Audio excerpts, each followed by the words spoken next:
ಅಮ್ಮ ಅಮ್ಮ ನನ್ನ ಫ್ರೆಂಡ್ ಸುಮಾ ರಸಂ ಪುಡಿ ಕೇಳಿದ್ದಾಳೆ, ಮಾಡೋದು ತೋರಿಸ್ತೀಯಾ? ಓಕೆ. ಏನೇನು ಬೇಕು ಇಂಗ್ರೀಡಿಯೆಂಟ್ಸ್ ಹೇಳ್ತೀಯಾ?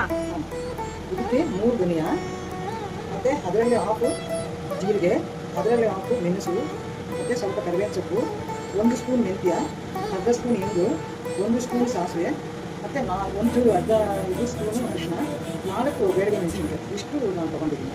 3 ಕಪ್ ಧನಿಯಾಗೆ 4 ಕಪ್ಪು ಮೆಣಸಿನ್ಕಾಯಿ. ಓಕೆ, ಸ್ಟಾರ್ಟ್ ಮಾಡೋಣ. ಓಕೆ.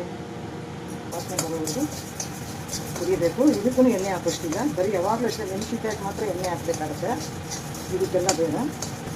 ಮೀಡಿಯಂ ಫ್ಲೇಮಾ? Medium flame. ನೋಡಮ್ಮ, ಇವಾಗ ಆಗಿದೆ ಅಷ್ಟೇ. ಓಕೆ, ವಾಸನೆ ಬರ್ತಾ ಇದೆ. ಅರ್ಧ ಕಪ್ಪು ಜೀರಿಗೆ, 3 ಕಪ್ಪು ಧನಿಯಾ, ಅರ್ಧ ಕಪ್ಪು ಜೀರಿಗೆ. ನೋಡಿ, ಇದು 2 ಸ್ಪೂನ್ ತೊಗೊಂಡಿದ್ದೀನಿ. ಮೆಣಸು 2 ಸ್ಪೂನ್ ಸಾಕು.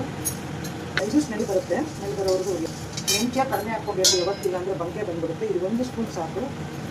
ಇವಾಗ ಮತ್ತೆ 1 ಸ್ಪೂನು ಸಾಸಿವೆ ಹಾಕಿದ್ದೀನಿ, ಮತ್ತು ಹಿಂಗು ಅಷ್ಟೇ. 2 ನಿಮಿಷ ಎಲ್ಲ ಮಿಕ್ಸ್ ಮಾಡ್ತಾ ಇದ್ದೀನಿ. ಒಂದೇ ಸತಿ ಆಗುತ್ತೆ. ಸ್ವಲ್ಪ ಕರಿಬೇವಿನ ಸೊಪ್ಪು. ಇದು ಗರಿಗಡೆ ಅಂದರೆ ಇದಾಗುತ್ತೆ, ಅದುವರೆಗೂ ಉಳಿಯೋದು. ಮೆಣಸಿನ್ಕಾಯಿ 4 ಕಪ್ಪು ಹಾಕ್ತಾಯಿದ್ದೀನಿ.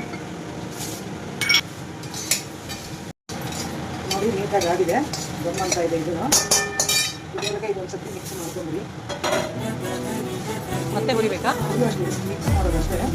ತಂದ್ರೆ ಆದಮೇಲೆ ಮಿಕ್ಸಿಗೆ ಹಾಕಿ ತೋರಿಸ್ತೇನೆ. ಸ್ವಲ್ಪ ಅರಿಶಿನ ಹಾಕ್ತೀನಿ. Wow, rasam powder ಗಮ್ಮಂತಿದಮ್ಮ.